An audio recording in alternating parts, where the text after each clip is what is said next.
অপেক্ষার ইতি হল। বিশ্বকাপে অংশ নিতে যুক্তরাষ্ট্র ও ওয়েস্ট ইন্ডিজে কে কে যাচ্ছেন সেটি জানা গেল। আসন্ন টি-20 বিশ্বকাপের জন্য দল ঘোষণা করেছে বাংলাদেশ ক্রিকেট বোর্ড বা বিসিবি। 14 মে দুপুরে আনুষ্ঠানিকভাবে দল ঘোষণা করেন প্রধান নির্বাচক গাজী আশরাফ হোসেন লিপু। বিশ্বকাপের দলকে নেতৃত্ব দেবেন নিয়মিত অধিনায়ক নাজমুল হোসেন শান্ত। সহ অধিনায়কের দায়িত্ব দেওয়া হয়েছে তাসকিন আহমেদের কাঁধে। ওপেনার হিসেবে দলে রাখা হয়েছে 2 অভিজ্ঞ ব্যাটার সৌম্য সরকার ও লিটন দাসকে। তাদের সঙ্গে রয়েছেন তরুণ বাহাতি batter Tanzid Hasan Tamim. Middle order সামলাবেন সাকিব আল হাসান, তাওহিদ হৃদয়, অভিজ্ঞ মাহমুদুল্লাহ ও উইকেটরক্ষক ব্যাটার জাকের আলী অনিক।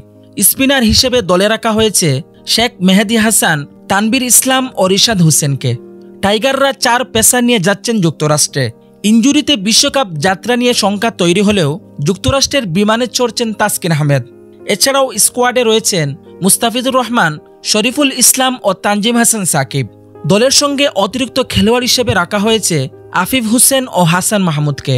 গড়ের মাঠে সবশেষ অনুষ্ঠিত টি-20 সিরিজ দিয়ে দীর্ঘদিন পর আন্তর্জাতিক ক্রিকেটে ফিরেছিলেন পেস অলরাউন্ডার সাইফুদ্দিন। সিরিজে 4 ম্যাচে শিকার করেছিলেন 8 উইকেট।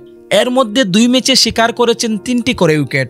ধারণা করা হয়েছিল বিশ্বকাপের দলে জায়গা পাবেন সাইফুদ্দিন, তবে শেষ পর্যন্ত সুযোগ পাননি এই অলরাউন্ডার।